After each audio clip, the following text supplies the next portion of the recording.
Hello, everyone, and welcome to episode 11 of the Reserve Team podcast, your home of all things Australian and New Zealand football. My name is Branson Gibson. I'll be your host once again this week. We've got plenty to talk about today. We'll discuss the latest games and results, and later on, we will also reveal our first ever Reserve Team A-League power rankings. Now, full disclosure for this episode as well, it will be a very A-League heavy episode this week, but next week it will have a solely W League focus. So next week we'll go through the full W League reviews and discussions, as well as unveil our W League power rankings. That'll all be coming next week. This week, though, we are focusing on the A-League. This week, I'm joined by not one, not two, not three, but four very special guests on the podcast today. The most guests we've ever had as part of a Reserve Team podcast. First up, joining us, we have Kyle Robinson. G'day, Kyle. Good to be here. Fantastic. Thanks for being part of the show. Next up, we also have Will Constantinides. G'day, Will. G'day, everybody. Glad to be here as well. Our third guest today is Michael Ireland. How's it going, Mike? Good. We're breaking records. Going well. Absolutely. Breaking records, breaking barriers, just having a good old time on the podcast. And lastly, joining us, as always, Sean Matheson. G'day, Sean. How are you, mate? Yeah, I'm fine, mate. Happy New Year, Bran. Happy New Year, other guests and anyone listening in as well. So we struggle technologically with just you and me trying to get this shit sorted to get a podcast out every week. I cannot wait to see this crash and burn between all five of us. It's going to be absolutely glorious for everybody.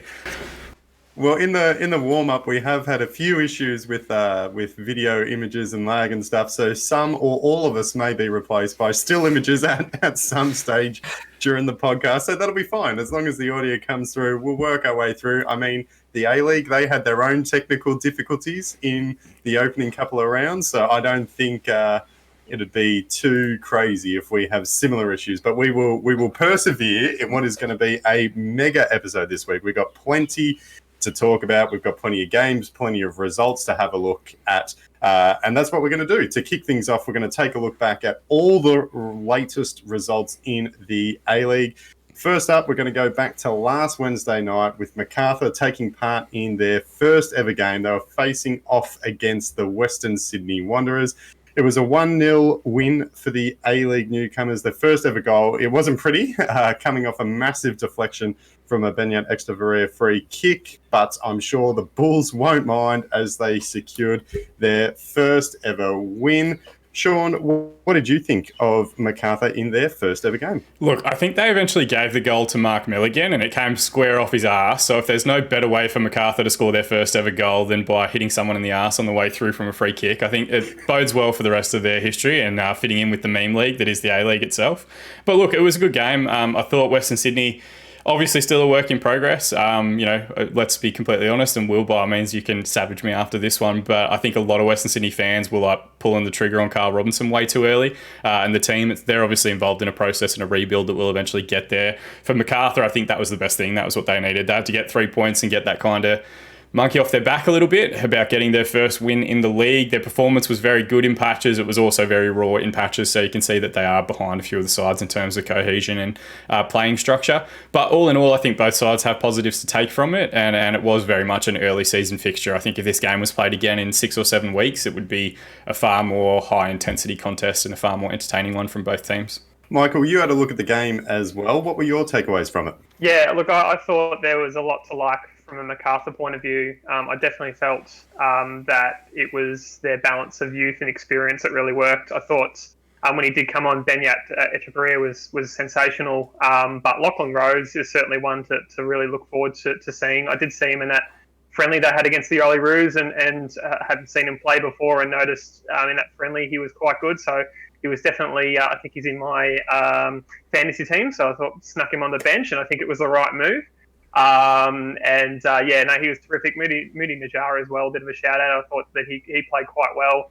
The Wanderers, I know it's just round one, but I think this rebuild will take a bit of time. Not quite sold on their signings just yet, and I think it will take a bit of time for Carl Robinson to really get them playing the way that he wants them to play.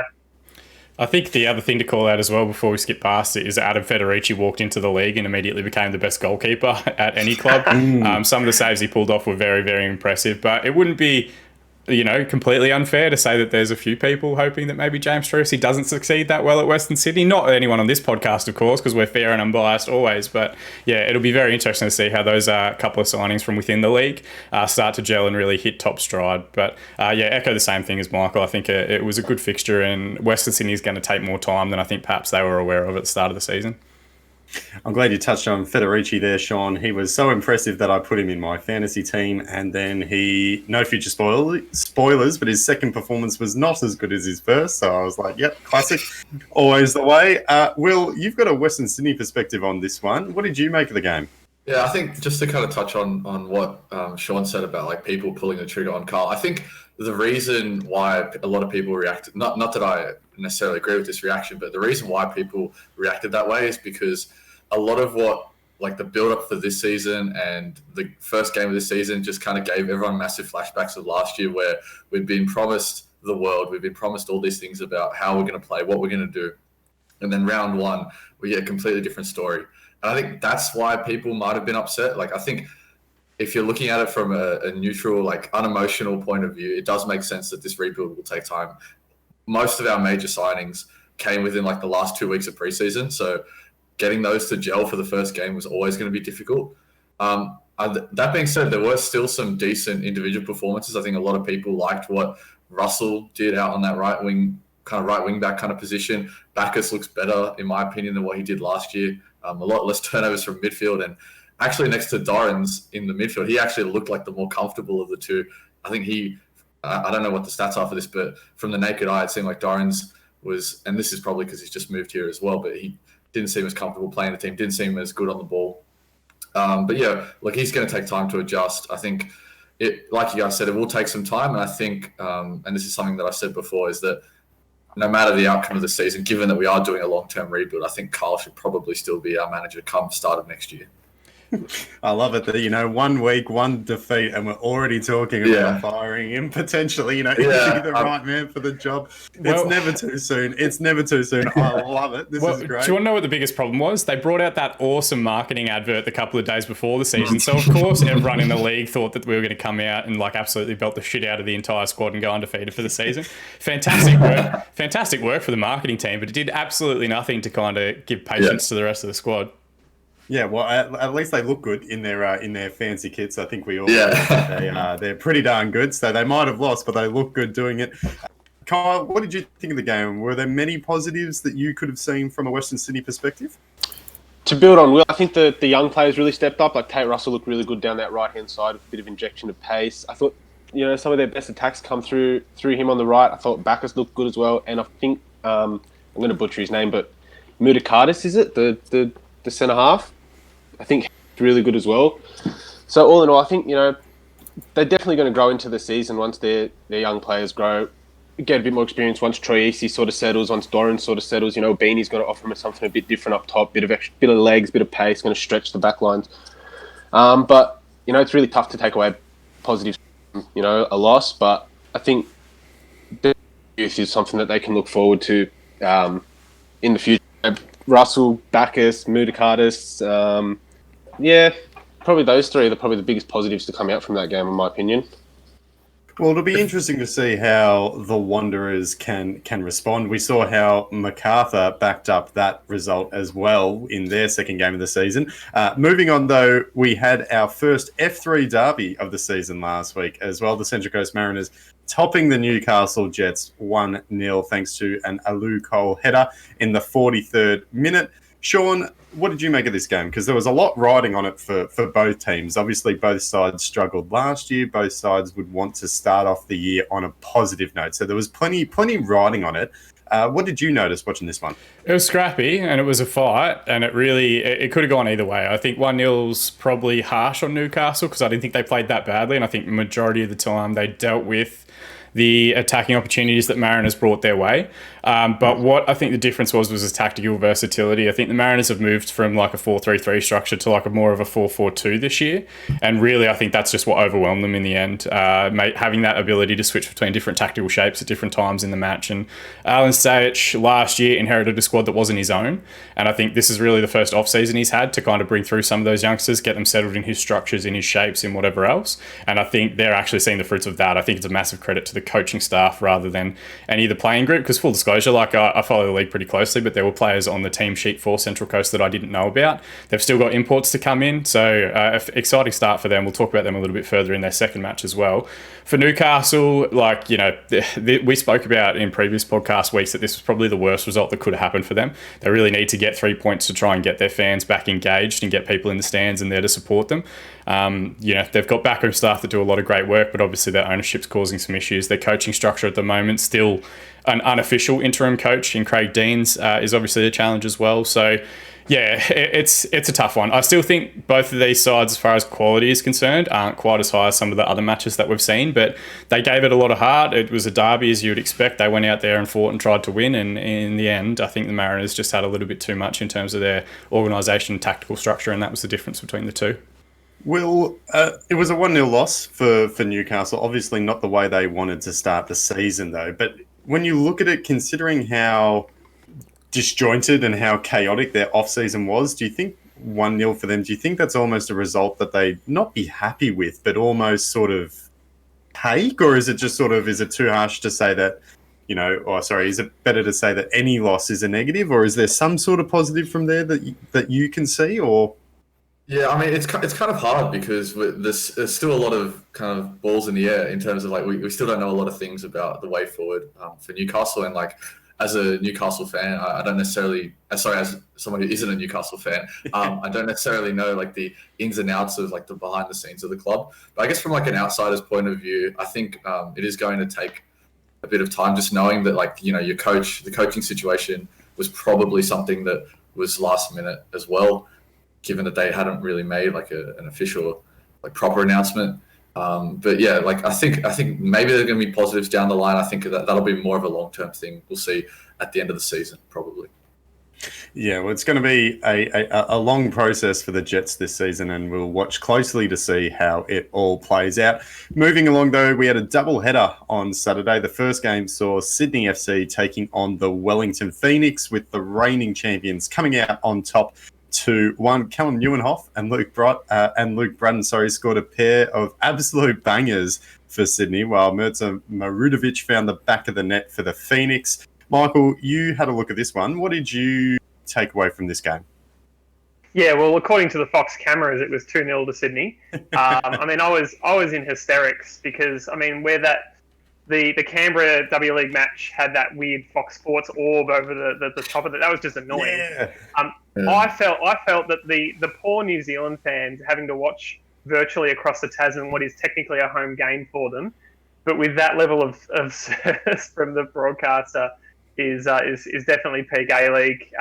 You know, Mirza Maradovic scores his first goal for his new club, and you know, they end up having to show a replay later in the game. But at the end of the day, look, the Sydney goals were absolutely top shelf. Speedy went ballistic at Callum Neuenhoff's long range effort, but the Bratton free kick was, I mean, the Western United fan and he says it's Diamante-esque. I thought it was absolutely sensational and definitely an early candidate for goal of the year. So, yeah, well deserved to Sydney. It doesn't dampen Wellington's season all that much because obviously Sydney are Sydney. But it will be very interesting to see how Wellington respond from here.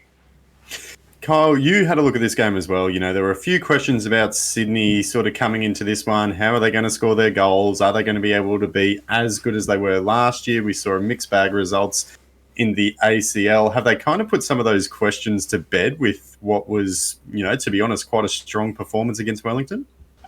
There's probably question marks around their goals considering they've lost Lafondra, but they've got Bobo coming in. I thought Bahaja looked pretty strong.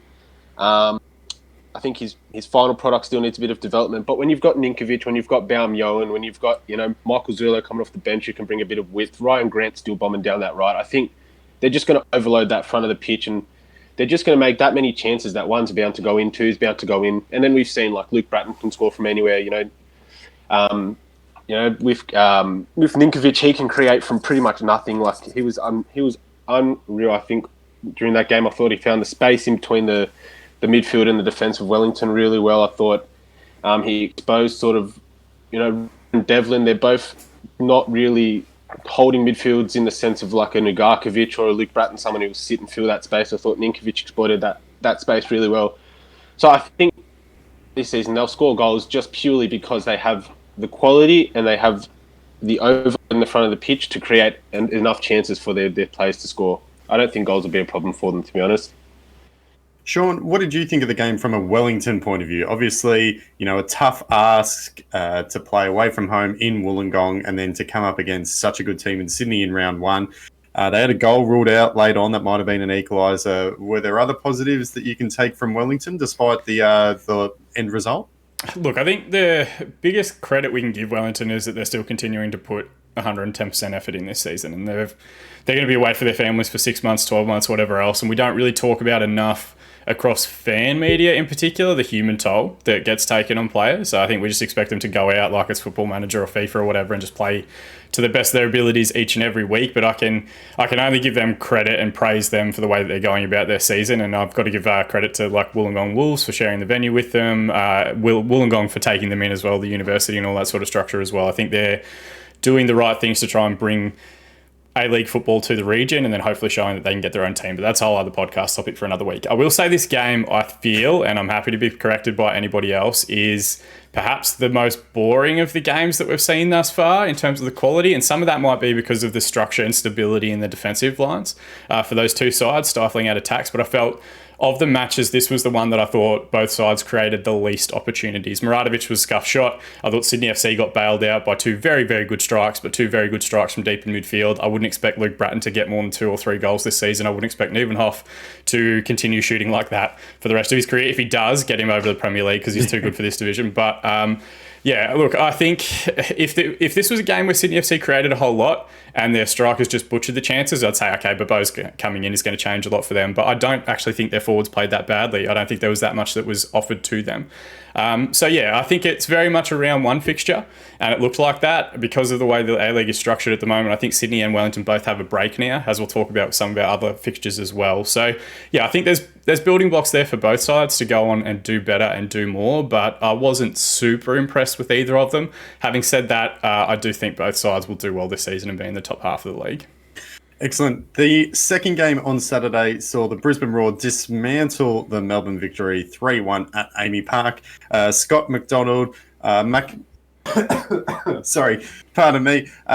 Gillespie and Dylan Wenzel-Hall scored for the Roar, while Callum McManaman found the back of the net in his debut for the Victory. Michael, it's only one game, but are the alarm bells already ringing for the Victory? There are a lot of questions about them coming into this season. At home, 3-1 defeat. Is it panic stations or is it sort of teething problems round one? What are your thoughts? It was really interesting because Victory have had a pretty decent run in the Champions League and got a lot of experience into their younger players and a couple of their new signings. So like McManaman, for example, that goal was real quality, and I thought he was quite good in his league debut. But I definitely feel that as a whole they do need a bit more time to gel, probably similar to the Wanderers, but probably even more extreme. Obviously Gested's underdone at the moment. He needs to be the target man. I don't know that Falami should be the one and only striker up front for them. Obviously it depends on what formation Brebner does go with. I don't think it's panic stations. I just think that they will need a bit more time to gel. It's pretty interesting that they do have Brisbane again next week. Spoiler alert. So it will be interesting if they can, almost improve on what happened over the weekend. But yeah, Wenzel Hall's with that finish, wrong-footed, Victory's defence. So yeah, I do think that Brisbane were just too classy. As you mentioned, it will be super interesting, the quirk in the fixture and with the way they've had to juggle things that they are playing back to back. It'll be interesting to see What changes the Victory make and how they can sort of go about the game differently? Kyle, what did you make of Brisbane, though? So in their first game, they looked pretty good against Melbourne City in a 1-0 defeat. They looked very good against the Melbourne Victory on the weekend. What have you made of their start to the season so far, and what did you see that impressed you during this 3-1 win? Been a bit sort of hot and cold for me so far. I think, obviously it's round one and it's round two for them, so obviously they're going to have a bit of rust in the legs that they need to get off, but I think Dylan Wenzel-Hawes has been really good for them so far this season. I think he really challenges opposition defenders. He's so quick, he can get in behind, he's really strong when he holds the ball up. I thought Scott McDonald was really good. I thought he helped Wenzel-Hawes as well because he sort of drops a bit deeper and allows him to roam around. Joe Champness has not been... considering he's had a year off pursuing rap, I think he do too much. I think Sean, you tweeted that he takes 6 touches to do what a good player does in 2 or 3, and I have to agree. I think he tries to do a bit too much, but I think they've got a lot of real positives to look for. They've got really good sort of technical young players. Akbari's really good to build on. And I think they know how they want to play as well, which is really a good thing. Like they sit at 4-4-2. They know how they want to play. They have that out ball, that escape ball to Wenzel-Hawes if they're getting stuck in their own box. If they're not, if they're not holding possession well, they can just launch it up to him and get the ball out. But I think, as much as Brisbane played well, I thought Victory just weren't up to it. I thought they weren't too. But I guess with the Champions League, coming out of quarantine and stuff, I think it would be really hard for them at the start. But yeah, Brisbane, lots of positives for them. Sean, it must have been tough for you, obviously, as a Melbourne City fan, to watch the Victory lose 3-1 at home. I'm sure it was a difficult time for you. What did you make of the game? Look, I thought it was... I'd echo the same sentiments as Michael. I think that Brisbane did quite well, and Victory structures are going to take time. We spoke about in last week's episode that the Victory fans are just going to need to have a bit of patience. I think the difference between good international recruitment at an A-League level is bringing in players from the top divisions in any league in Europe and any country in Europe, including secondary leagues and tiers in there. Whereas Victory have recruited largely from the Championship, and they've recruited from sides in the Championship that weren't winning a whole lot last year. Luton Town did well to stay in the division, and that was as high as their season got.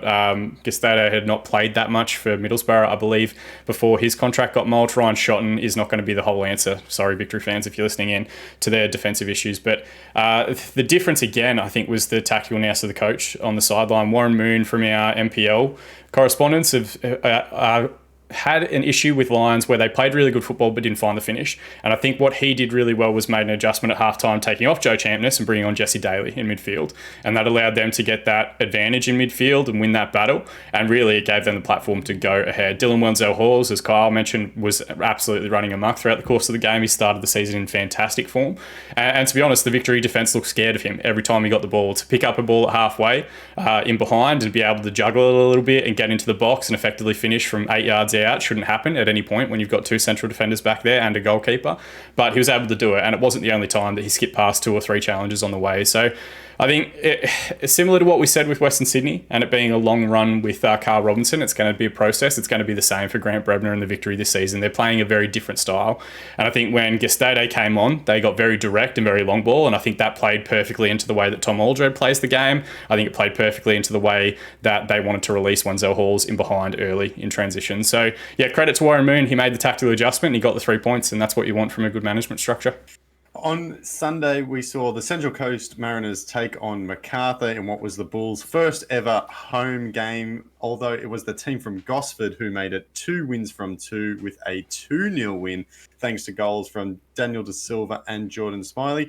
Well, 2 wins in a row for the Mariners to start off the year. Did you see this coming? And then, did you see this coming? Well, no, I'll be completely honest. Given how well Macarthur played round 1, I thought, Mariners obviously got the win against the Jets, but, that was kind of, I guess, expected considering the state, the Jets are in at the moment. But no, I didn't expect this at all. Not just the result, but also like the football they were playing. It was some really, really good stuff by the Mariners. And it's not just like when they were going forward, but I think there was that period of time, I think it was before the second goal that they scored to kind of ice the game where they were defending as well, and they looked more than comfortable, I think, to defend. Obviously, they had to survive a bit of pressure, but, that's what I guess good teams do, is they find ways to get wins, and a win away from home against a team that, look, after round one, I don't know how many articles I saw that everyone was saying, are MacArthur the real deal? And look, that did frustrate me as a Wanderers fan, but no, I think Mariners have played really well, and a lot of credit has to be given to the coach, Alan Stadgic. Can I just say, I just want to touch on something that you mentioned there. You said, it's the sign of a good team where they can win a game like that. How crazy is it that we're talking about the Mariners in that kind of ilk, a sign of a good team that is the Central Coast Mariners. I absolutely love it. Michael, what did you make of this one? Because do you think the scoreline sort of flattered the Central Coast? Because they took the lead in the first half, and then I think it was up until like the 80th minute, just before they scored the ISA, they didn't even have like a single shot in the second half. So do you think the scoreline flattered the Mariners and MacArthur were just unlucky? Or was that just more the way that the Central Coast sort of set up and the way that they wanted to play that game, and it was a game plan executed perfectly? Yeah, it's an interesting one. I mean, on one hand, you could certainly say that MacArthur did set out to try and dominate the game and sort of take a hold of the game that way. But the reality is that the Mariners well and truly know their place in the league, and they understand that their best bet with the squad that they've got a lot of youth, they've got a lot of pace, is to try and catch teams on the counter-attack, and that's roughly what they did on both occasions. And it may well be that MacArthur's defence, it does have a lot of experience, but maybe they are a bit too slow and on the older side of things, because you looked at that second goal from the Mariners and Jordan Smiley was more or less on his own. That shouldn't really be happening at this level. And I realise it's early in the season and it may just be a one-off, but if the Mariners can play like that, I don't really think that the fans will care too much. If they get the results, a counter-attack goal is still a goal. Yeah, absolutely. They all count. It's in the back of the net. They walk away with 3 points. Kyle, where to here from the Mariners? So 2 wins in 2 games, perfect start to the season. They sit on top of the league. Have you seen something that indicates that they've turned the corner from last season? They've finished on the bottom 3 years in a row now. Have you seen enough in these 2 games to think that they've turned the corner and that they're really sort of trending in the right direction? Or is it still too early, a little bit flash in the pan for you? It's a big mixture of both. I think it might be a little bit too early to make a judgment. But I think, obviously, new coach, first pre-season with the club, they look like they're playing a new system with the 4-4-2. I think the real positive is the way they defended. They had a lot of the ball. They threw a lot at him. In the first half, Susaeta was everywhere. He was creating so many chances.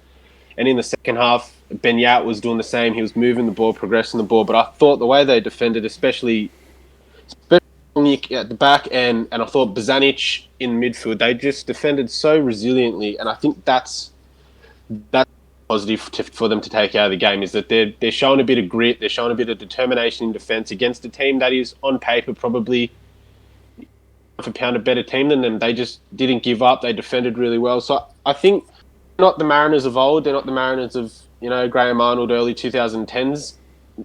But I think the real positive and the real big takeaway is obviously the 2 goals, but mainly the way they defended. They just defended so well, shut out all the spaces, didn't give MacArthur a sniff in that second half. They didn't have any real chances. And I thought, I think that's sort of, I'm going to repeat myself here, but that I just can't get over how well they defended. It was Burnley-esque. Like, they were just so deep block, stopped so well. I thought, Alan Stage, great coach, and who knows where they'll be at the end of the season. Well, yeah, and absolutely. And I know you said it a few times that they defended so well, but this was a team that shipped so many goals over the past 3 seasons. So that really is a huge positive for them. Sean, what about MacArthur? A bit of a coming back down to earth after, a derby win in their first ever game. Will mentioned how he saw a bunch of stuff saying, they're the real deal, they're going to win the league.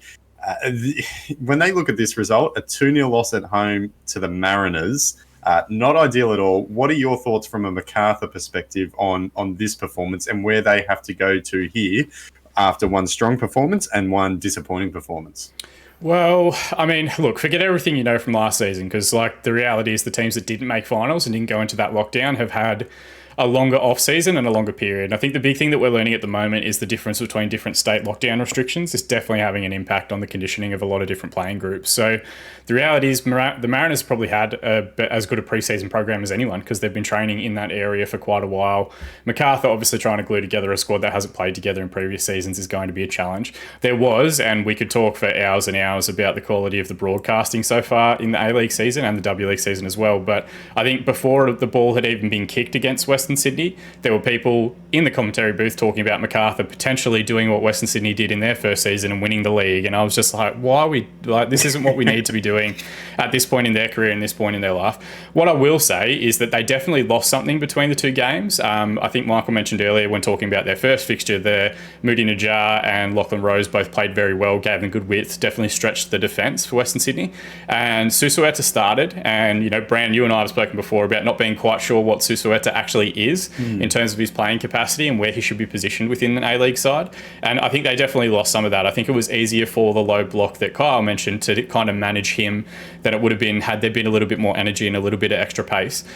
So look, it's good that they've got that depth, and it is good that I think for a side that's played 2 games, we're talking about their strength in depth and starting different players. I think that's good.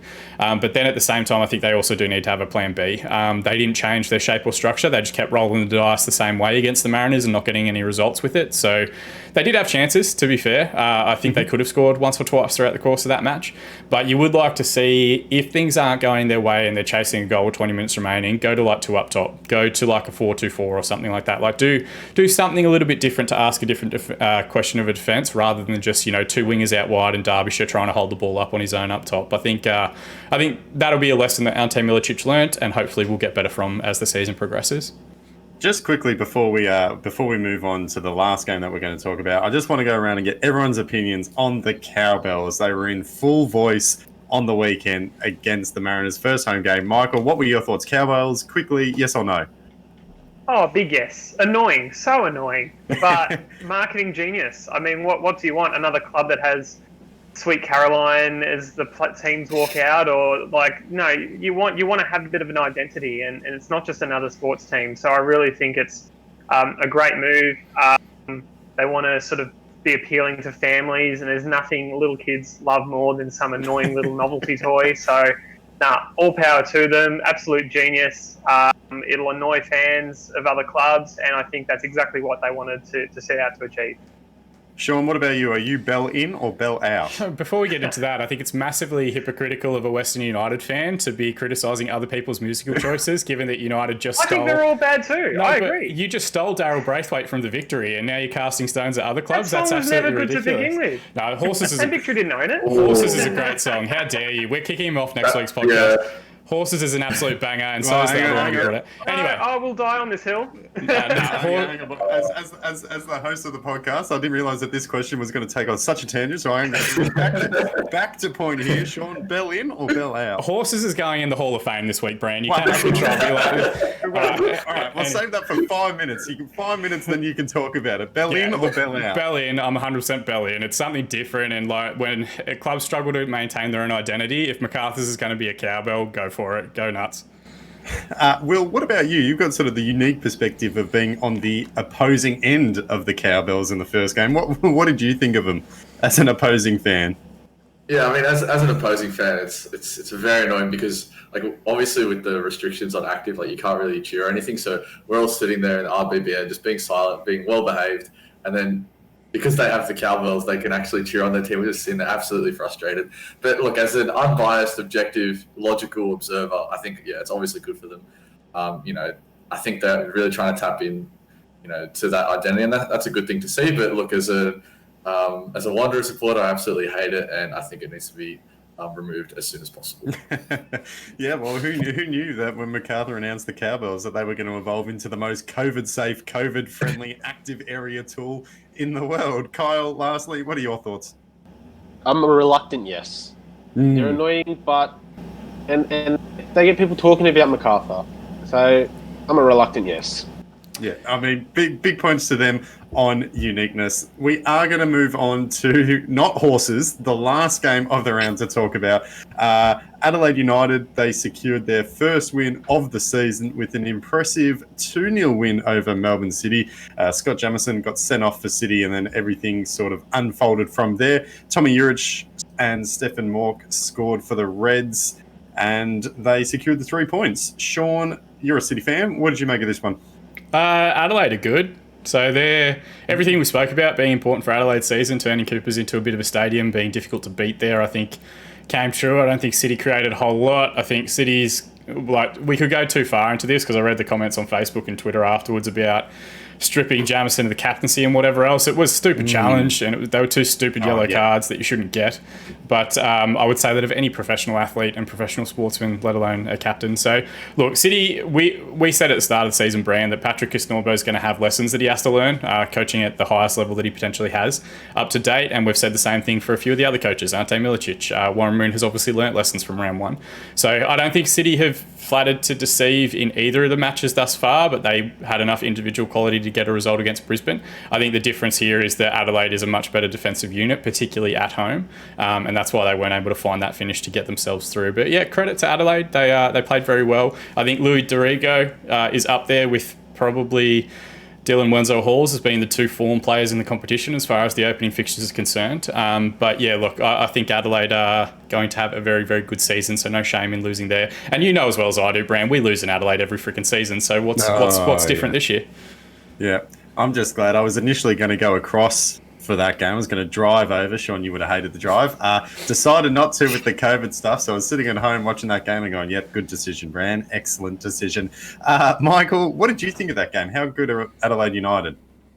Well, look, it just to echo what Sean said, I mean, Adelaide always seem to find a way to field a competitive team every year, no matter what transfer movements happen in the off-season. You know, we've spoken before about that the players that they did lose, and yeah, they were just fantastic. The young players really coming through for them. Dakuli looked really good.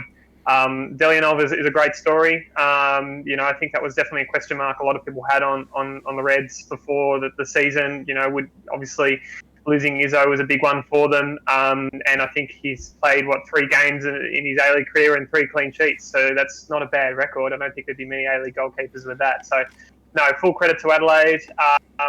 You know, I do think that they're going to, you know, be a little bit better than what a lot of people predicted this season, and maybe their outs haven't been as significant as what they could have been.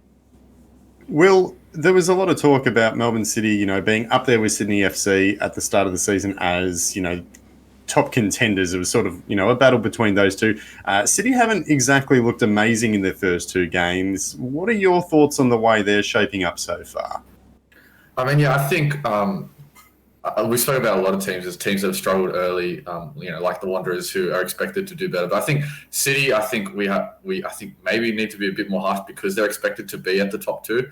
That being said, I think there are still, you know, you got Kisnorbo, you know, new coach coming in as well. I think there's still a bit of time. There are obviously, you know, maybe a few tweaks that need to be had.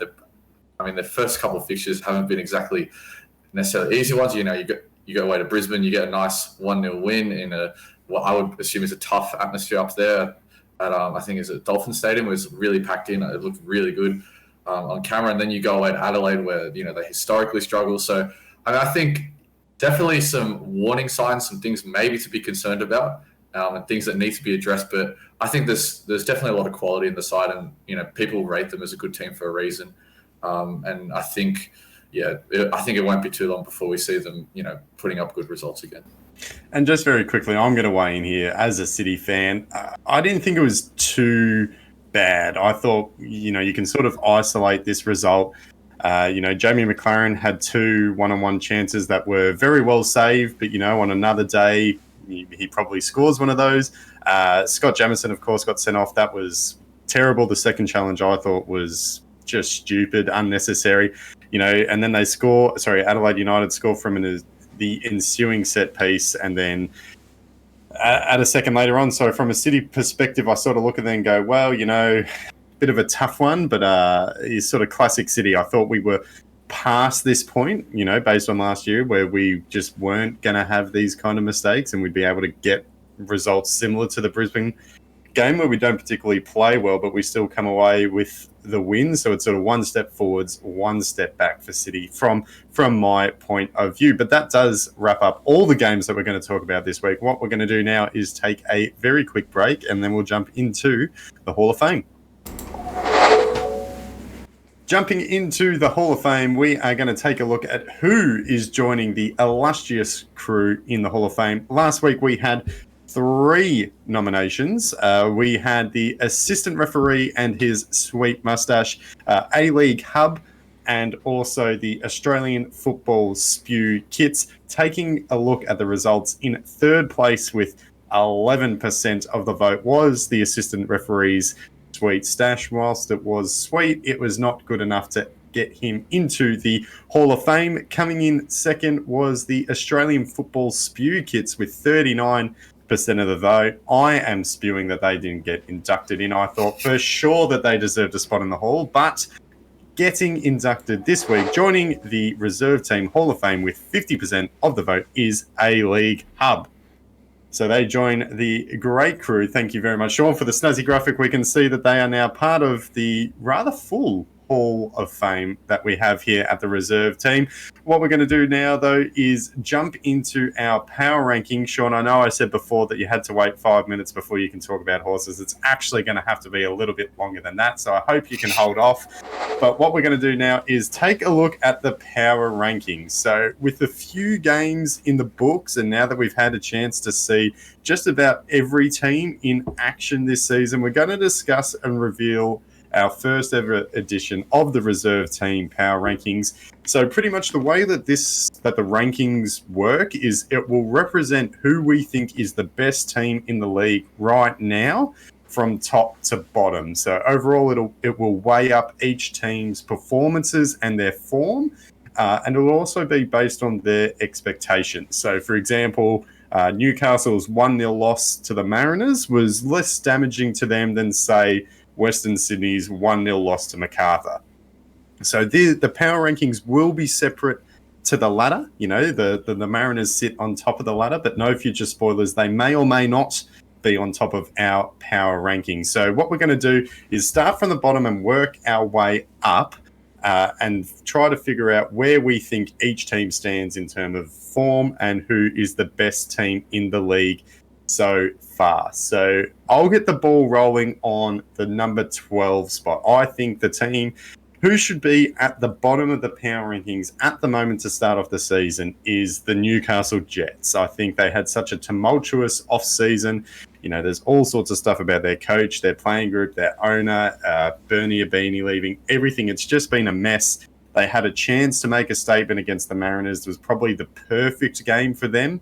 You know, a derby that they could get fired up for, that their fans could get engaged in, against the team who's probably closest in ability to them. And they failed that test. They lost 1-0. We didn't see much last season, or what we did see had sort of to do with Carl Robinson, and he's now left. So I think that Newcastle are firmly the worst team in the league at the moment. Gentlemen, what do you think? Sean, I'll go to you first. Do you think Newcastle 12, or have you got someone else who you think is worse off than them? You know damn well I have someone different. And look, I think the difference is, right, Newcastle, as you've said, have had a rough off-season. They've had rough recruitment. They don't have a coach at the moment. Like, there's a lot for Newcastle, which means their expectations are low. And I think their defeat against Central Coast, they had opportunities to win that game. It was a scrappy contest. It could have gone either way. Whereas I thought in the second half against Brisbane, Melbourne Victory got absolutely blown away.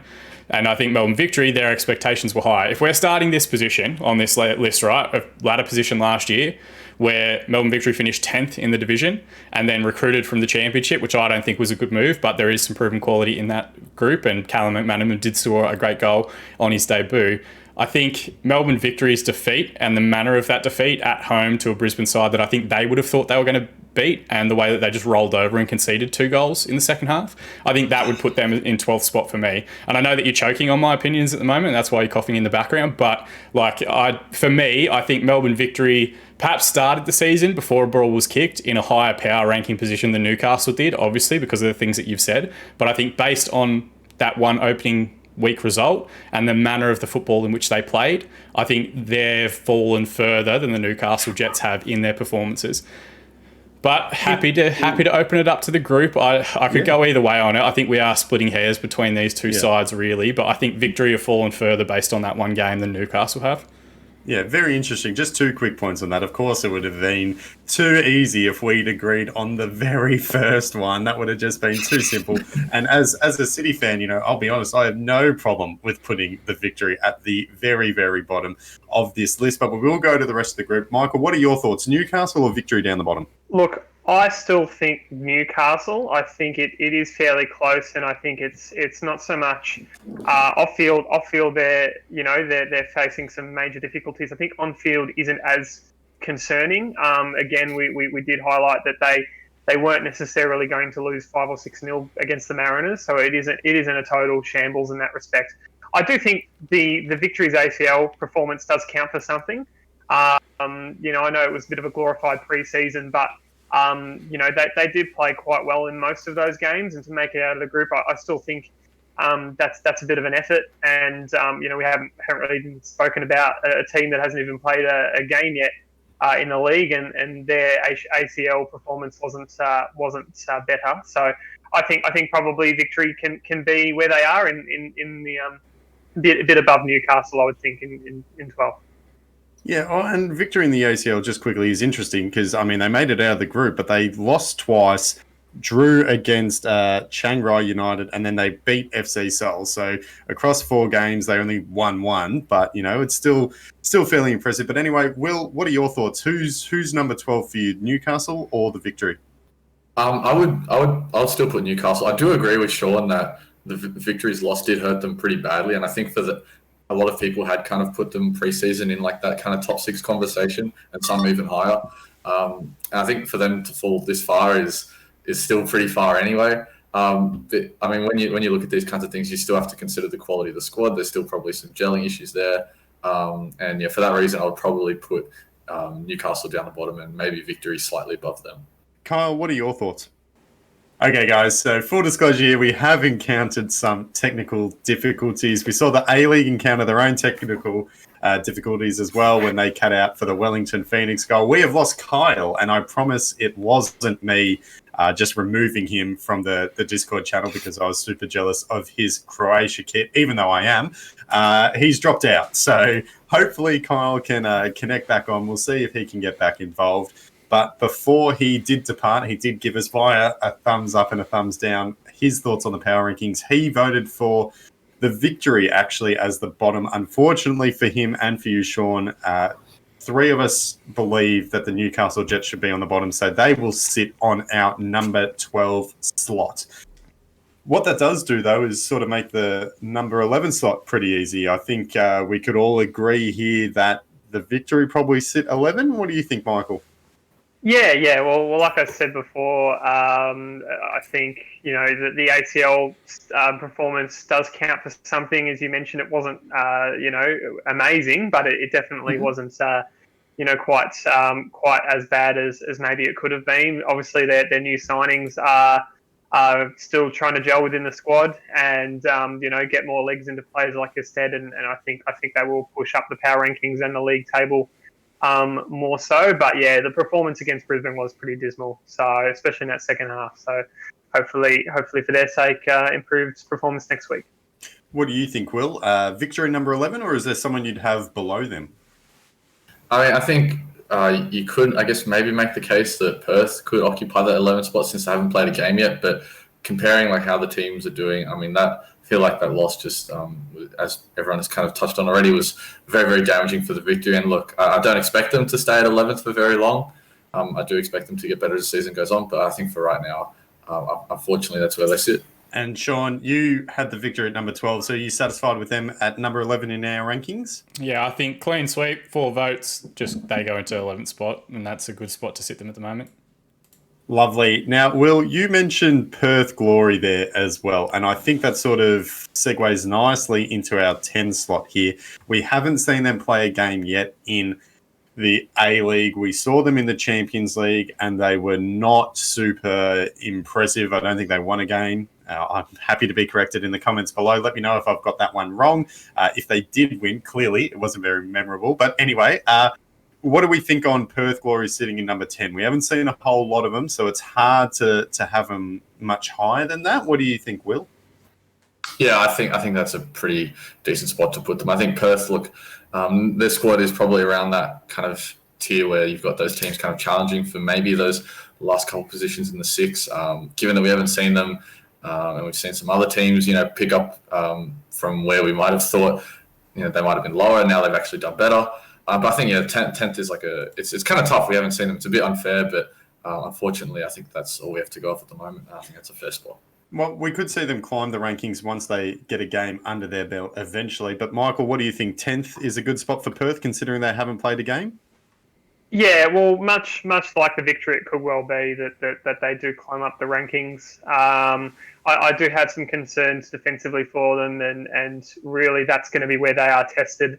If they are to climb up the rankings, I think it'll have to come from the back line. I think we all know that their attackers are going to score some goals this year, but if you lose 4-3, you still lose. So I think that's really going to be a bit of a concern for them. What are your thoughts, Sean? Perth slotting into 10, or do you think that there's any other sides that should actually be 10th and Perth should maybe be a little bit higher? What are your thoughts? Look, I think Perth should be higher, but I'm noticing a very quick trend that I have some hot takes that you guys don't necessarily agree with. I think 10th is Western Sydney, to be honest, because I think if both Western Sydney and Perth hadn't played a game, they're at 0.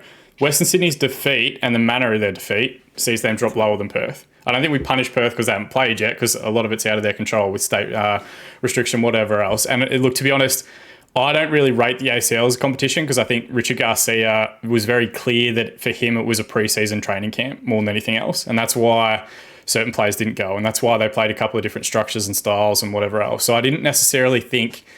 I thought Perth Glory treated it the right way. I think they knew, and I think they were one of the clubs that originally didn't want to go, but it was cheaper from a cost perspective for them to actually go and do that mini hub tournament than it was for them to pull out and risk the fine. And then there's additional parts with Australian football losing spots if we withdraw and all that sort of thing. So I think they definitely treated it like a pre-season program. I think Melbourne Victory did to an extent as well, but they had an easier group. So I would say Western Sydney goes into 10th spot on the nature of their defeat, because let's say that they started at 0 with Perth, their defeat takes them to -1. Maybe this is just the way that I view power rankings lists and where people sit. I think losing a game is better than not playing a game. Is worse or more worthy of dropping down than not playing a game, if that makes sense. However, having said that, this isn't necessarily replicant of the ladder or whatever else. Perth Glory's off-season recruitment, I don't think has been that fantastic, but I would still put them above the teams that have lost their opening round fixtures based on current momentum. I like that thinking. I think you might have swayed me. Michael, what do you think? Western Sydney 10? Considering, as Sean said, that they've lost and didn't look super impressive in their performance, whereas Perth, we still, honestly haven't seen them play. What are you thinking there now that Sean's thrown out another option? Well, obviously, you looked at the Victory, and the nature in which they lost to Brisbane, I think, has them quite low down the power rankings, because I think we can all agree they really should have done better. I know we had a fair bit to say about the Wanderers to be critical in their game against Macarthur, but I don't think the nature in which they lost was particularly egregious. I thought that they did go out positively and go out to win the game. There were some positive signs in that game for them, and for that reason, I don't think that just because they did lose, I don't think that necessarily puts them sort of very low down the list. I would personally have them in 9th, but I feel like maybe we've got even numbers now, so we might be heading for a tie. But, if only we had Kyle as a tiebreaker. Personally, I would probably keep it with Perth in 10th position, but I don't know that will disagree with me either. Well, hang on, maybe before we go past that, because look, we're arguing minutiae. I think there is what you've said, Michael, like a big gap between 10th and 11th here. I think that 11th and 12th. Yep. There's a distance between the other two sides that lost, which are Western Sydney and Wellington. So future spoilers, I'm going to jump ahead, Bram, by all means, I'll derail your show. But I would have Western Sydney as the next crushing defeat, but not as bad as Melbourne Victories was. I would have Wellington because they lost, but they lost to a very good side in Sydney, and then I'd have Perth as the next side up. That's how I would look at it, because I think for me, Perth are on 0. Like, they've not played, they've not conceded, they've not scored. Next week, when we come back, if Perth lose, yeah, absolutely, Perth should be dropping down 3 or 4 spots. But as things stand right now, I don't think we punish them for not being able to play games. Because truth be told, I don't think they play a game until like the 16th of January or something like that. Purely because of West Australia wanting to secede from the rest of the country and create their own independent state nation. So, I don't know. I'm not going to put up that big of a fight. If you guys want to, I think we're just arguing little details about how we're measuring these teams. Like, yeah, sorry, Will. Hand it over to Will. Will's the Western Sydney fan. We'll let him have the final say, I think. Yeah. I mean, look, I can understand like why you would put the Wanderers below Perth, because they lost. And just like with the loss, I mean, if you look at, in terms of like going into the game, I think even though like a lot of Wanderers fans thought, okay, we want to win this game, you look at the MacArthur squad on paper, and I think if you compare the two squads, I think a lot of people would probably take MacArthur's squad. You have some very, very high quality players, a really nice top end compared to the Wanderers, which is still, seems to be a lot of, bits and pieces. There are some good players, don't get me wrong. But I think, with Perth, they're, like we said, in that same kind of level as the Wanderers in those teams challenging for those last 2 spots. I mean, I guess we could put the Wanderers in that 10th position because they lost. I understand Sean's thinking, and yeah, we are yet to see Perth. So for that reason, now that Sean kind of laid it out, it does seem kind of fair or fairer to put Perth in a position where we're not punishing just because they haven't played yet. Yeah, but also, fuck Perth. We can put them in 10th. It doesn't really, this is not, it's higher up the list where I'm going to start picking my battles. I've gone way too hard, way too early. Jesus. All right. Okay. As the host, I'm going to make the executive decision here. We are going to put Western Sydney at 10. And we're going to put, I think we can all agree, if Western Sydney go 10, well, what about Perth? 9? Is there a team who we think should be 9th instead? Sean? Maybe Wellington, but it's tough. Like, Wellington lost to arguably the best and most stable squad and reigning defending champion Premier double winning team in Sydney, and they weren't terrible. Like, Sydney were not comfortable. Sydney didn't sweep them aside. So this is again where it gets tough. I don't think Western Sydney were great, but I don't think they were as bad as the other two. I don't think Wellington played that poorly, but still lost. And we've kind of, I don't know. Again, I've picked my battle way too early with this one, so I'm happy to defer to the rest of the group on whether it should be Perth or Wellington, but I think it is between those two sides. Well, I'm going to chime in and say that I think Wellington looked solid. I think a loss to Sydney, to the reigning champions, is not very damaging at all. They had a goal ruled out by VR correctly late on, but they were very close to equalising as well. So for me, I think Wellington showed more despite losing than, well, I mean, it's hard to say they showed more than Perth when Perth haven't played. Michael, they did only lose to like two absolute fucking bangers as well. Like, that'll be end of season highlight rule. So, all right. So for me, I think Wellington ahead of Perth. So for me, I've got Perth 9 and I've got Wellington, again, no future spoilers, higher than that. Michael, what do you think?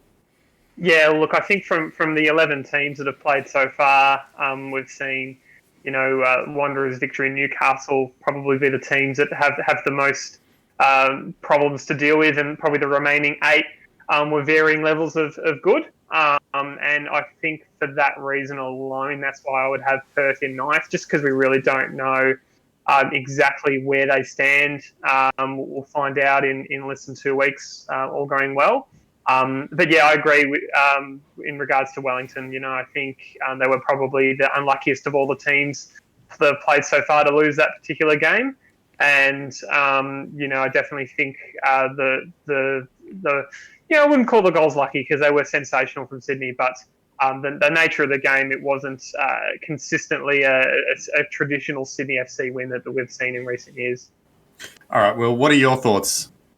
Yeah, I agree with a lot of what's been said. I think even though Wellington did lose, there's still a lot of positives from that game, and really showed that they can mix it with what a lot of people are thinking is the best team in the league this season. I think for that reason they do probably get the leg up over Perth here. one might even say there was probably more positives than negatives out of that game for Wellington. Okay, so I think the consensus here is we're going to put Perth in the number 9 slot. Number 8 becomes a little bit tricky here because, Sean, I saw you had Wellington close. I want to pose the question here to the group. What was worse, Western Sydney's performance against Adelaide, albeit they got a draw, but they didn't necessarily look that inspiring, or Wellington's loss against a very good Sydney side, and then the unlucky nature of losing to 2 absolute scorchers? Where do we think those 2 rank? Because I think they sort of sit as number 7 and number 8, in my opinion, Wellington and Western United. So what's worse, an average draw from Western United or a tough luck loss against a good side from Wellington? Will, what do you think? I'm going to probably take Wellington over Western United as like the better team in the power rankings, simply because from that Western United Adelaide game, like Western United did look good at times, but I think Wellington in their loss to Sydney, even though they did lose, still showed me more than that Western game. Like, to be honest, that 0-0 game between Western and Adelaide, neither team looked particularly flattering, and Adelaide did so much better. It looked like a completely different team, to be honest, when they played City in their second game. But I think, just looking at that one game from Western United, yes, they've got obviously a lot of quality. Yes, we know how they play and what they can do, and they've made some good moves in the off-season to kind of strengthen it a little bit. But I still think Wellington did show me more, and I am a bit more confident in how Wellington are going to do than what I saw from Western United. Sean, what do you think? If this was my list from top to bottom, I would have had Wellington behind Western United. But now that we've kind of set these parameters and we've put Perth where we put them, look, it's tough to punish Perth for not playing games. I think the same thing for Western United. It's not their fault that they had one game and then 2 weeks off. I think if we'd seen more of them, then perhaps we'd be having a different conversation. I actually didn't think they were that bad. I've been quite impressed with Adelaide. Wellington have only played once as well. Sorry, what was that? Wellington have only played once as well. Yeah, true. But I thought, kind of similar to what Will was just saying, I think Wellington's defeat was also almost more impressive than Western United's draw. But I don't think Western United were that bad. I think they have questions. I think Adelaide have questions. And perhaps that season opener game was a bit more of a pre-season match than anything else. So it's a tough one, understanding that we're about to hand to the Western United fan to try and decide this one for us. That might be a little bit tricky. But look, again, I think we're arguing minutiae. I would personally, I think, go Wellington in 8th, Western United in 7th. But I can see the case being made for either one. All right, we are going to defer to the Western United fan. Michael, what are you thinking? Look, I don't think there's cause for concern at Western United. I think it was an interesting game. At times they looked more likely than Adelaide. At times Adelaide looked more likely to go on and win. And in the end, it was a bit of an arm wrestle. There's concerns over some of the older players. I don't know that they all played that well, but I just think they're a bit rusty, to be honest. I don't read into it all that much. And I think if you compare, Western to Wellington, I think it's a fair comparison given they have both played a game each. I thought Wellington were less rusty and probably looked a little more polished and in attack had a bit more to say. So I would have Western in 8th. Not to necessarily write them off. I still have them making finals. It's obviously very early days, but power rankings wise, Wellington in 7th, Western in 8th for me. Very interesting. I'm going to say this out loud before someone puts it in the comment section below, but a draw is better than a loss. So just delete your comment. Well aware. Delete your comment. It's not a ladder though. Get rid of it there. No, it's not a ladder. That's fine. No, I'm just getting in ahead of the comment section and Twitter. Yeah, well, I mean, I don't know. This is tough, and we don't necessarily have hard and fast rules here. So it is a discussion. So are we happy with that? Look, what do we think? Here's what I'll say, right? It depends what our default state is, right? So if our default state is how they finished last season, Western United finished last season way better, in way more form than what Wellington Phoenix did. And they had a better finals performance and final series, and I think they had a better recruitment in the off-season than Wellington did. However, having said that, Wellington looked better in the opening game, even though Western United got a point. So, I think it could go either way. Well, what we could do is I have found in my chest of drawers here. I have found a coin. Do we toss a coin in the first ever editions of the Power Rankings? No, save it. Because trust me, if you think the bottom 6 was a shit fight, wait until we get into the top 6, and you got to listen to some of my thoughts there. You're no fun. Is there room to do equals? Well, we kind of can't. Well, maybe we can. It's our list. I mean, why not? There you go. We'll call that one the will equal 7th. Yeah, but I think you've got it on the wrong ones there. So, all right, okay. So we'll agree with that then. We'll go Wellington and Western United equal 7th. You know, a draw is better than a loss, but we thought Wellington showed more in that loss. Are we happy with the way that's looking, gentlemen? We've managed to isolate ourselves from both fan bases. So, yeah, this is perfect. This is exactly what we want. Yeah, well, Michael, might have annoyed his fellow 4 Western United fans, by putting them below Wellington. So I just love as well that Melbourne City are able to make, jokes about a team in Melbourne having less fans than them. It's great. I love it. I'm never going to stop, never going to give up on those jokes. They're easy points. I'll take them to the bank every week. Yeah, they're hilarious, aren't they? That's absolutely hilarious. Do you want us to we can make stadium jokes instead if you want. It's up to you, mate. It's up to you. Oh, no worries. All good. Don't get me started on Mark Redan. That's a whole, I'll go off for half an hour. Yeah. Okay. Again, I know as the host, I know that this is me pulling us off topic, so I will refocus us. What we're going to do now is take a very quick break, and then we'll jump into our Hall of Fame nominations.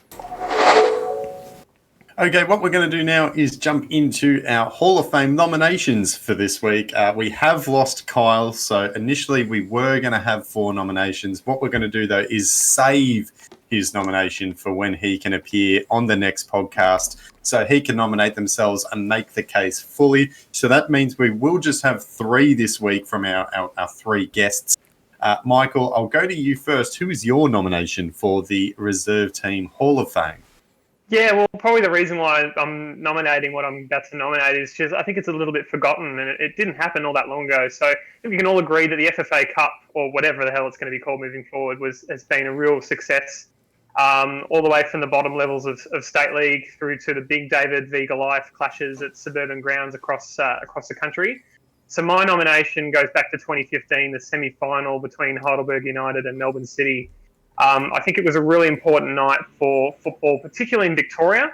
Over 11,000 fans packed into Olympic Village that night. I was there. Heidelberg managed to recruit Greek international Kostas Katsaranis for the match. It was obviously a hat-trick for Aaron Moy and a double for Fornaroli that made it a 5-0. Bit of a whitewash for City, but it was a very, very special night. And I think it was a turning point for the FFA Cup. From being what it's started well, but I think that was a night where really a lot of people stood up and took notice, and I think it was the second highest FFA Cup attendance in history, and it was obviously at a suburban ground. So that's my nomination, that particular match. Fantastic, great nomination. Will, what is yours? My nomination is the Wollongong Gremlin. So a bit of context for those who weren't watching the Fox Sports coverage. The commentators, who I think at the time were Andy Harper and Brenton Speed, kept referring to some elusive gremlin that was running around with Fox Sports technology and constantly cutting out the feed. And the fact they did it more than once was a little bit concerning, which made me think that something might be going wrong there with Fox Sports. But no, the Wollongong Gremlin is my nomination. Fantastic. Did see a great meme. I think it was from A-League memes as well. Of they were like, "Oh, we know who the Wollongong Gremlin is," and it was Simon Hill cutting wires. They had photoshopped that in. I thought that was very good, but an excellent nomination. Sean, I'll go back to you, mate. It's been a while since you've had a nomination do well. Hopefully, your luck will change. Maybe it will, maybe it won't. Who are you nominating this week, mate? You were a man of the people. I don't know if you can keep calling yourself that anymore.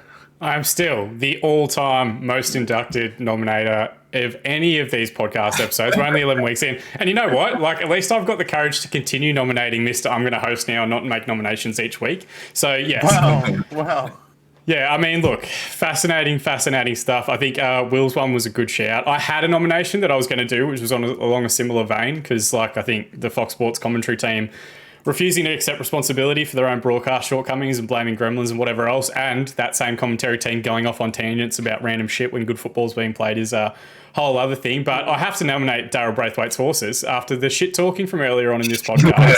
There is no chance. Like, I'm not nominating it for its affiliation with certain clubs in the A-League because they don't own it, but that song is an absolute tune, and I guarantee if you played it on any dance floor, regardless of age or location, anywhere across Australia, you will get a large subsection of people singing along to it. It is an absolute banger. So Daryl Braithwaite's horses is going straight in the Hall of Fame. It'll be a comfortable victory, Brand, and you'll eat your words next week because you have to induct it. Well, all right, here we go. So you said that you've made, well, two things. One, I've also got a great video that I can show you of David Gallup singing horses in Russia as Daryl Braithwaite sings it. I'll show you the video sometimes. Maybe we can post it on our social media. It's fantastic. He's just there. He's belting it out. You've talked me into it, Sean. You know, you've talked some smack. You said that I'm sitting on the fence by not nominating. You want horses in there. I'm going to throw in another heavyweight. I'll be honest, I was saving this one, but I will bust it out now just for you. My nomination is similar to Michael's. It goes along the FFA Cup theme here. What I'm going to nominate is the duck or goose that was at the Melbourne Knights FFA Cup game last year against Adelaide United. I believe it was a goose. It might have been a duck. I'm not too sure. Yeah, it's definitely a duck. You haven't seen a goose in a while, have you?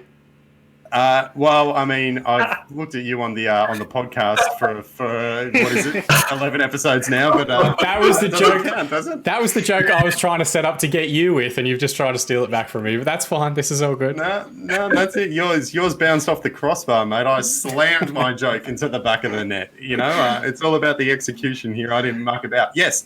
So the FFA Cup duck that was at the Melbourne Knights game, absolutely fantastic. Who brings a duck to a football game? I don't know, but full support to him. I think that is a huge flex. It was great to see. Big advocate for community sport and not community sport, sorry, community ground and, you know, fan engagement, all that sort of stuff. Bring more ducks to more games. We live in Melbourne. Screw the seagulls. It's all about the ducks. So that's my nomination, the Melbourne Knights duck at the FFA Cup. So yeah, we're going to have an animal theme to our nominations here: duck versus horse. We'll see who emerges on top, and Sean, which one of us will be the goose next week. But what we'll do now is, of course, this will go up on Twitter. There'll be a poll. Make sure you vote.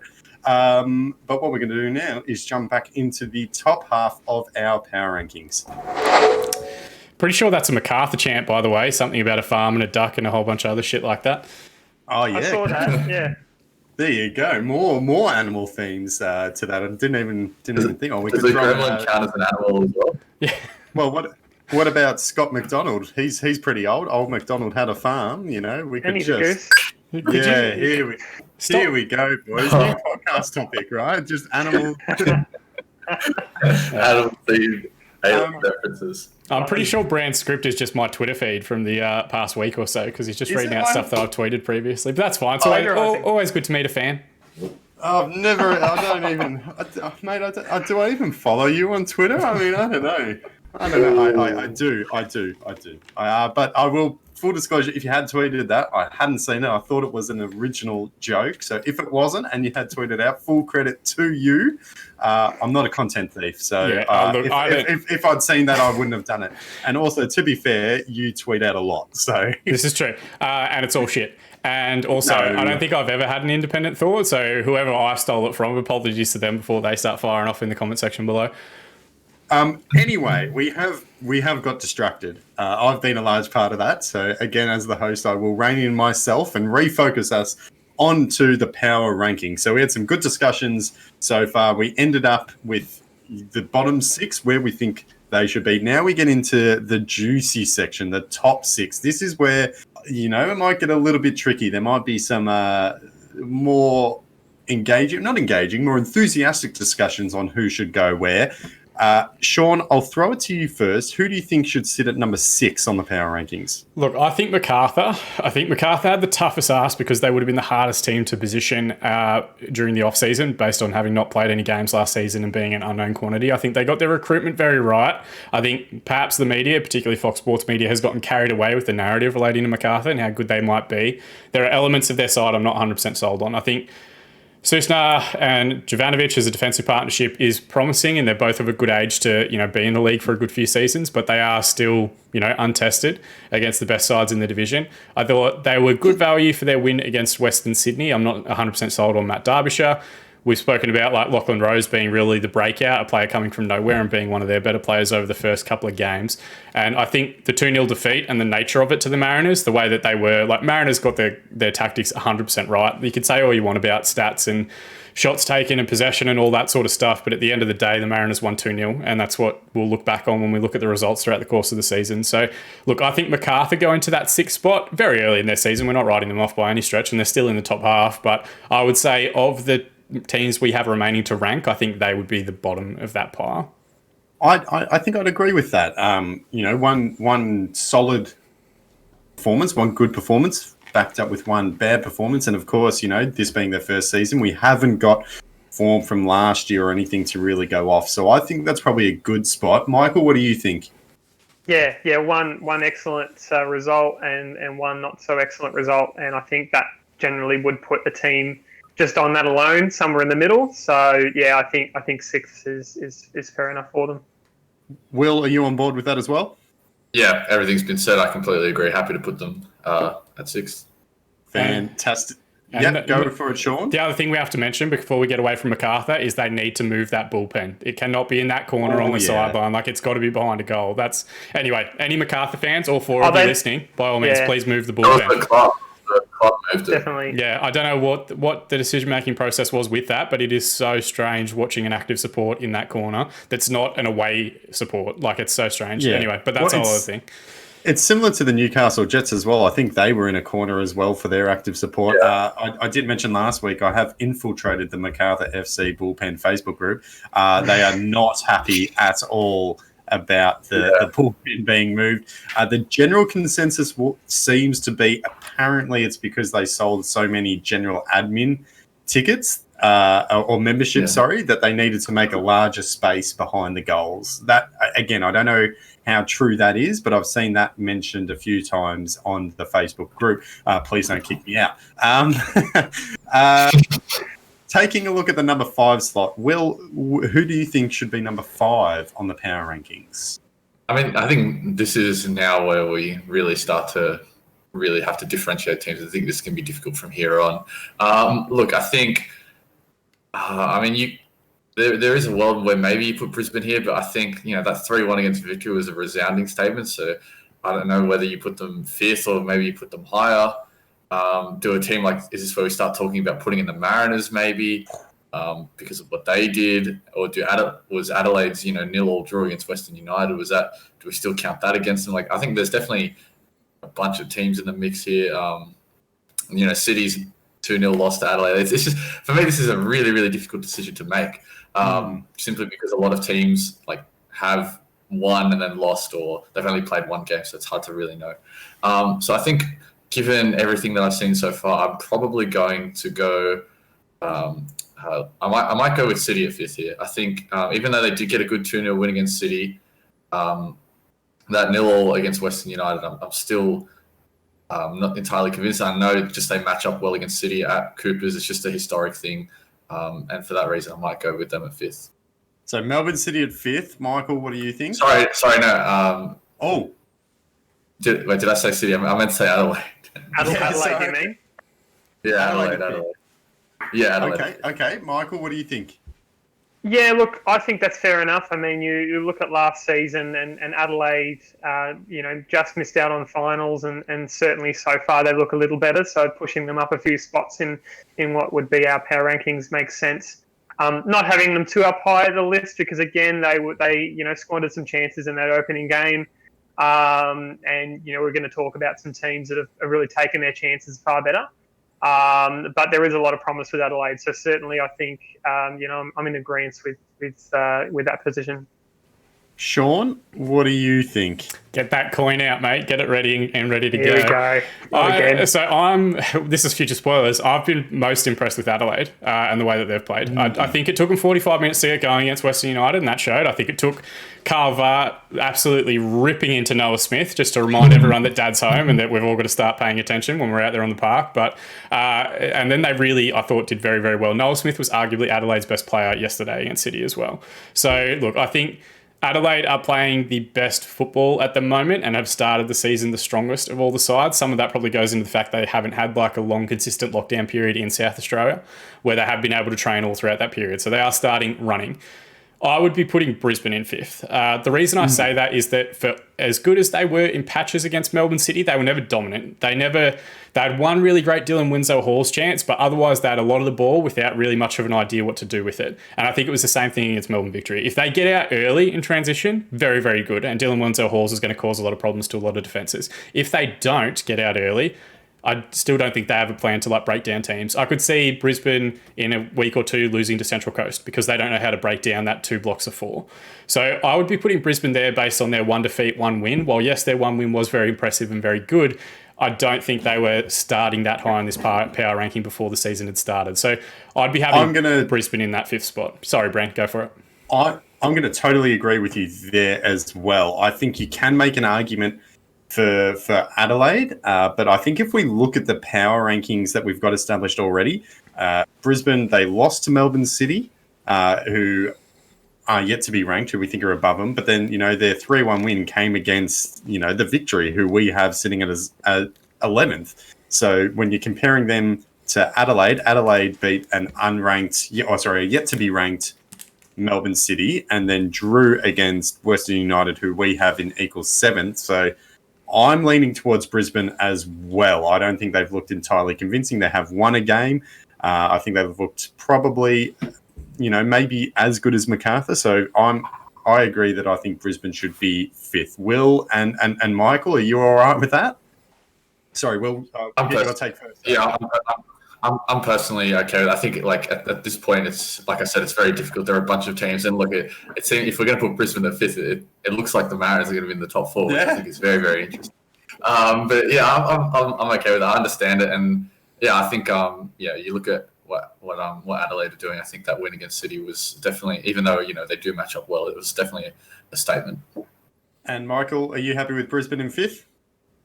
Yeah, I think so. I think 4th and 5th is quite close, and there is a top 3 there that's at least in the early stages of the season really stands out for me. So I think that's good. All right, let's put Brisbane in 5th, which brings us to 4th place. Now we're getting really tight. 4 teams still to go. Is this where the Mariners slot in? Sean, what do you think? Because the Mariners are a tricky one. I mean, they're on top of the ladder. They've won 2 games. When we look at who they've beat, though, they beat the 12th ranked Jets. They beat MacArthur 2-0, which is, quite a strong result. But we know how poor they've been in recent seasons. They finished last 3 years in a row. 2 games in could very much be a flash in the pan. I think they said on Fox Sports, this is the first time in 100 million years that the Mariners have won back-to-back away games. Is this the right spot for the Mariners, Sean, or could they be higher? I think it's entirely on how are we measuring these teams. If it is based on... So where do the Mariners start in this conversation? If this is a clean slate and everyone starts anew and we're just basing it on the first 2 performances of the season, the Central Coast Mariners are absolutely above 4th position, and I think Melbourne City sits there. That's based on their performances so far for the 2 games that the 2 sides have played. If we are basing it on Mariners starting from a position of 10th or 11th, where they've been in the previous seasons, then perhaps 4th is the right spot to put them, because we wouldn't want to... If we're including the last season in it, Melbourne City making the grand final, obviously they shouldn't drop down below into the top 4 spots. But based on their performances over the opening 2 games, I've been massively impressed with them, the way I have been with some of the other sides that we'll talk about when we get to in a moment. This same conversation is going to happen with Sydney FC as well, because they've only played 1 game. They weren't fantastic in that game, but they got the win. But do we ignore their achievements from the previous year? Because I think this is where we start talking not necessarily about 4th as an individual position, but holistically about the remaining 4 sides that we've got, which are Adelaide, Sydney FC, Central Coast, Melbourne City. I would make a case that Melbourne City sits here right now based on the strength of the opening of the season and the fact that both they and Central Coast have played 2 games this season, and we can only measure against what we know. But I can also see the scenario where people would want to put the Mariners in fourth based on how far they still have to go. And we don't. This is a weird thing to say, but future weeks, if we're gonna have teams move up, we have to have someone move down. So Mariners good start. Does that mean that they go high in a position and they have to drop down in future weeks as they start to come back to reality, so to speak? Or is Alan Stage going to continue to make us all look like mugs and they're going to be hard to beat and be like an Atletico Madrid 4-4-2 romping the league for the rest of the year? So, look, I would personally say Melbourne City in fourth and Central Coast in third, but this is a splitting hairs one, so I'm happy to defer to the group. Well, I'm gonna have my 2 cents before we go to Michael here. I think that it should be the Mariners in fourth. I think we do have to factor in last year. Melbourne City were super strong last year. The Mariners showed nothing last year that would suggest that they're going to have sustained continued success. So for me, I think the Mariners sit in number 4 just because. When we start splitting hairs, we have to look for ways to differentiate. And I think, when we look back on previous years and previous form, even though that was now quite a while ago, I think that City have the edge. And if we're looking at who is the best team in the league right now, which is sort of what the power rankings are, I would still have City ahead of the Mariners. Michael, what do you think? Yeah, I think so. I think you've hit the nail on the head, Sean, in terms of the fact that we need to look at this as a power ranking. It's not necessarily the results on the weekend determine the rankings. Like, I think there's a lot of inherited problems that the Mariners still have, and that their fans would still be concerned about, every time their team does walk out there. So, yeah, I think fourth. I think I wouldn't be that concerned about City, and I still think they're within the top 3 at the moment. And I think one result per se doesn't necessarily push them way down the list straight away. So yeah, the Mariners this may be as high as they go, and maybe they might come back to reality. But I think for now, I think fourth is probably makes the most sense, given that we're only a couple of games into the season per team. All right, so 4th place for the Mariners then. Well, no, go to Will. If Will makes this 2-2, Will. you got to get that coin out of your pocket. Sorry, beg your pardon, Will. It's sometimes it's tricky being the host. Sometimes you forget who you've asked, who you've asked, and who. What are your thoughts on this one, mate? I'm going to choose not to disrupt the process here. I was going to go for the Mariners at 4th. I do agree that yes, they've played very well. They've done some great stuff so far. I'm really looking forward to watching them play next. But I think still some questions. They haven't answered all the questions just yet, and who knows what could happen. But I think 4th is a good spot for them right now. Alrighty, let's do that. All right, so this now is where things get very tricky, because if it was hard to split the Mariners and City, in my opinion, it's even harder to split Adelaide and City. What do we think on this one? Because when we were talking about the Mariners just before, we mentioned, last year and how that sort of does factor in a little bit as a tiebreaker. I mean, Adelaide, they just beat Melbourne City 2-0 on the weekend. In my opinion, I thought that result sort of flattered them a little bit. I thought, City weren't super impressive. Totally agree on that. But, Jamie McLaren, the one-on-ones, if he scores one of those, totally different game. Scott Jamieson gets sent off. Adelaide score directly from the ensuing free kick, and that was essentially game over from there. So I don't think it's super doom and gloom for City, but what do we think here? Sean, I'll go to you first. Who do you have in number 3, City or Adelaide? Look, I had City in 4th, so I think I have to put them in 3rd. You're going to hate what I have to say about Adelaide, but I think that's future spoilers for the next part. So we'll talk about that when we talk about 1st and 2nd. But look, I think City go there. I think Adelaide. Adelaide are, I think, so far the most impressive side in terms of the way that they're playing. They haven't conceded a goal yet. They've created quite a few chances. It's a young side playing a good brand of football, and Carver is still learning as a coach, so they're only going to get better. All right. Will, what do you think? Yeah, I mean, I think a bit earlier I did have Adelaide a bit lower, but getting to where we are now, I think I would understanding how we're going making this list and how things have kind of changed since I made that previous call before. I think Adelaide beating City counts for a lot here, and it is their most recent game. And I think for that reason I'll probably put City in 3rd and maybe Adelaide slightly above them. Michael? I might be the minority personally. I still think in a sense, Jamieson doesn't get sent off. and the result doesn't go Adelaide's way. So I would personally have Adelaide in third, and maybe it's the fact that I don't have much of a say as from a fan point of view. I still think that there's a lot to be positive about for City, and that they're still easily in the top two teams in the country. But it sounds like I'm going to get voted out anyway. Well, okay, here. So I agree with Michael. Honestly, that leaves us at a 2-2 tie. So what I think, though, is I will... Here's what I think. Actually, before you do that, and sorry to interrupt you, I actually think Adelaide are number one. So, Wow. Yeah, so hear me out, right? So I think this starts... come on. Yeah, I know. Everyone's just like absolutely cringing. I think Adelaide are the most impressive side so far. I wasn't impressed with Sydney FC. And it's how much gravitas do we want to give to Sydney FC last year and their achievements. They weren't great in the Asian Champions League. Their off-season recruitment is to bring back a 36-year-old that wasn't playing that well when he left last time. Their front two has more question marks about it than goals found. Adelaide United haven't conceded a goal yet. Yes, they weren't fantastic in the opening 45 minutes against Western United, but they didn't lose that game, and arguably I think we're the better side of the two, with a young team away from home to open a season, not just for their season, but for the entire league itself.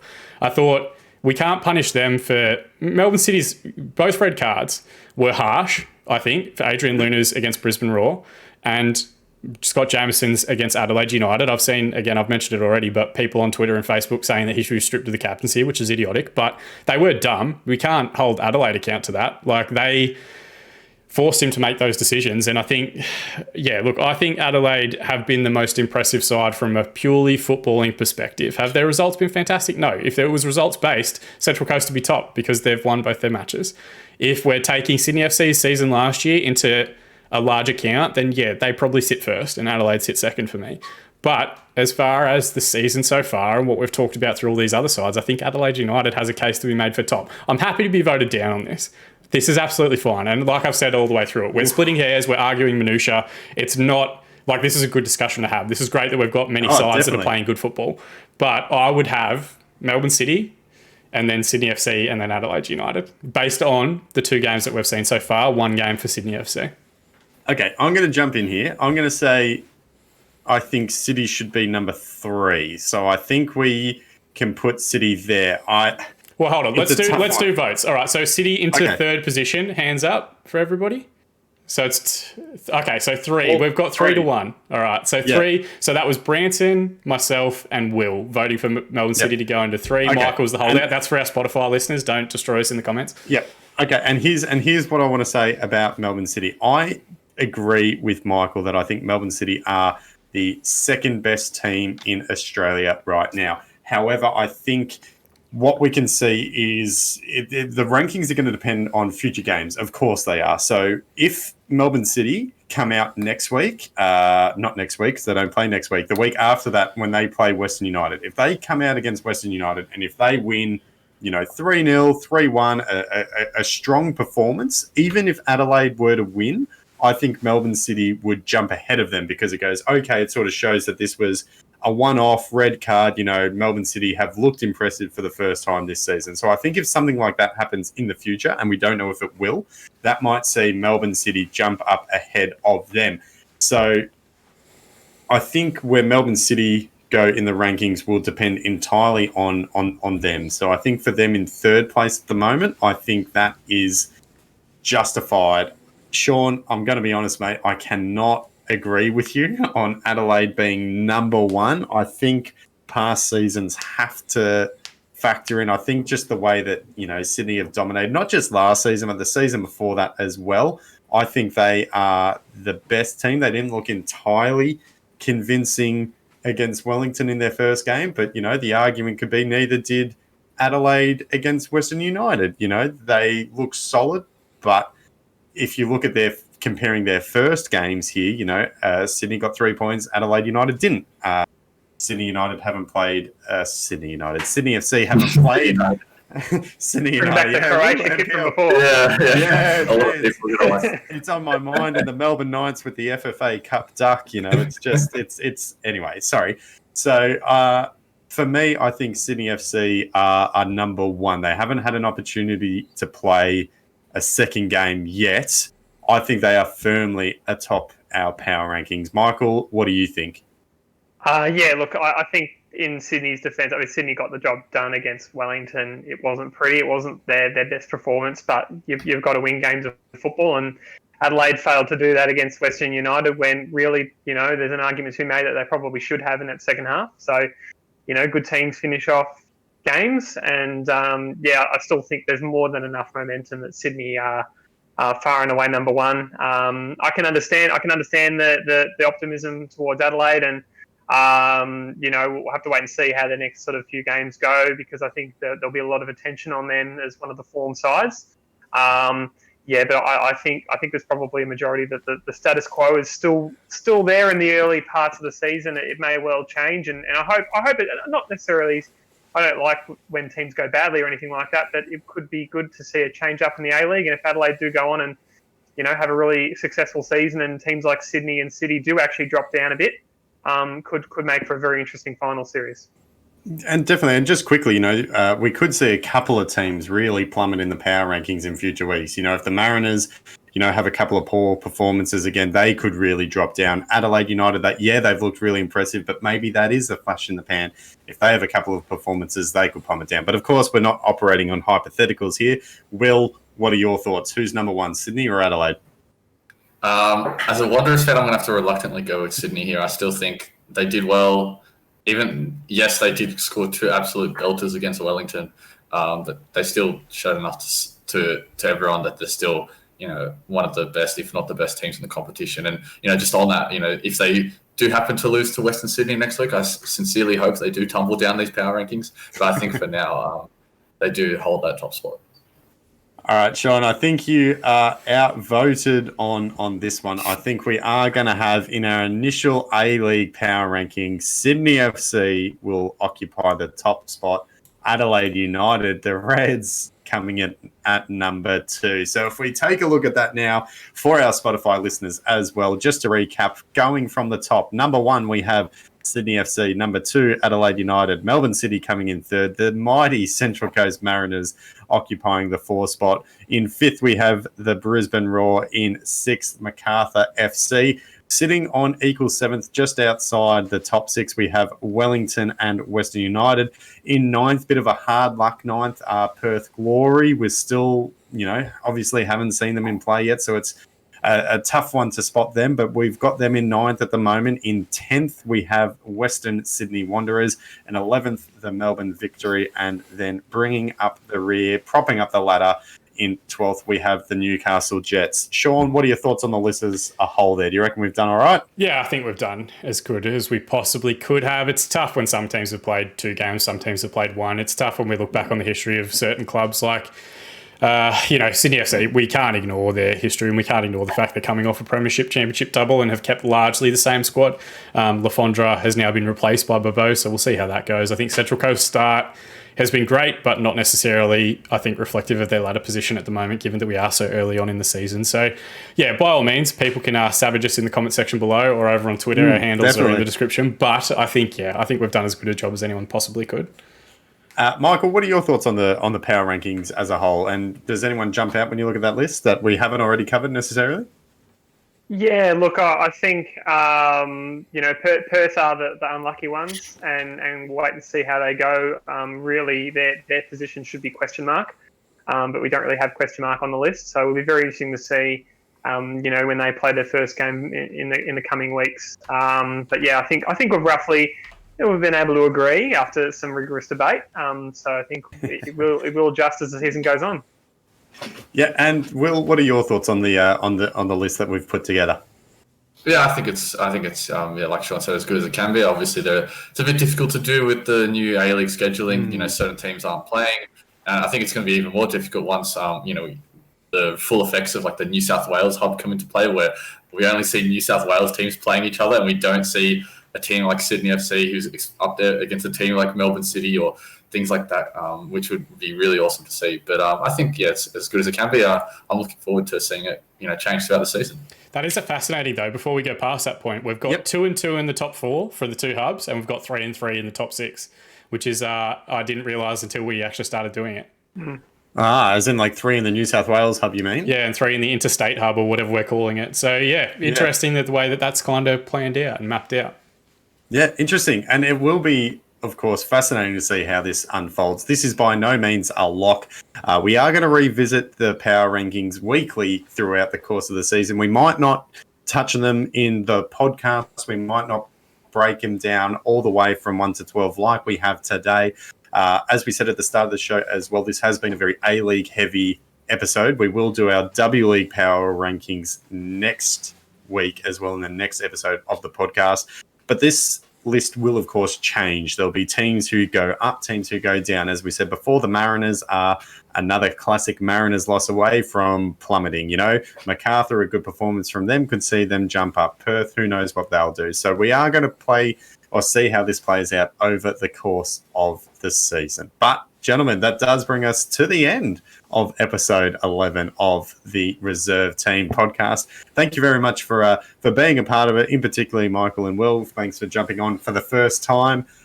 Glad to have you on board, and we hope you enjoyed your Reserve Team podcast experience. Michael, if people want to find more of your content, where can they find you? Yeah, I did promise in my last podcast that I'd be a bit more active on Twitter, and I have been now that A-League's back. So you can find me at Island ERM. And probably just a bit of a plug for my preview article on the reserve team, what to expect from Western United. So if you're interested in that, have a look and see if you can spot any spelling errors. Good luck. That's a good one. Will, what about you, mate? Where can people go to check out more of your information or more of your content? Sorry. Yeah, you can find me on Twitter at constant_. I post a lot of stuff there, a lot of self-deprecating humor about the Wanderers and what we're doing at the moment. You can find me on Twitch as well. I stream, occasionally stream some Football Manager if you're interested in that kind of content. And later this year, you'll find me on MPL TV commentating the Women's National Premier League here in New South Wales. Fantastic. Very exciting. Sean, what about you, mate? Where can people go to hit you up? People can find me on Will's Twitch channel when he eventually accepts my challenge for a network save on Football Manager. You guys can get involved on that as well. But otherwise, you can find me at the links in the description below. I talk shit on Twitter most of the time. You can, if you want to see more Football Manager content, check out my YouTube channel as well. But the first place to go and find all your Australian New Zealand football content is, of course, thereseRveteam.com.au. That's where you can find most of my work. Absolutely. That's where you can find my work as well. I am at Branson Gibson on Twitter, Branson with SEN. Thereserveteam.com.au is your home of all things Australian and New Zealand football. Michael, Will, Kyle, myself, Sean, we all have stuff up on there. There's plenty of stuff from grassroots to women's football to New Zealand football to kick culture, everything. Make sure to head there and check it out. Don't forget as well to like and follow us on social media, on Facebook, on Twitter, on Twitch, and of course on YouTube. Please like and subscribe to this channel as well. It does make a difference. Chuck us a review on Spotify. Why not? We do pay attention to that as well. If you listen to the podcast on Spotify, thank you very much for doing that as well. Don't forget as well to check out our friends at the Ladies League. They do have a bunch of fantastic merchandise available. They have a couple of kits which you can see behind me on my back wall on either end. They also have what else have they got, Sean? You've got pretty much all their gear. They've got tracksuit tops, they've got scarves, they've got stickers, the whole lot. Head to the Ladies League on Twitter and you'll find links to their channel. But thanks, everyone. Once again, Happy New Year, and thanks again for joining us on the Reserve Team podcast.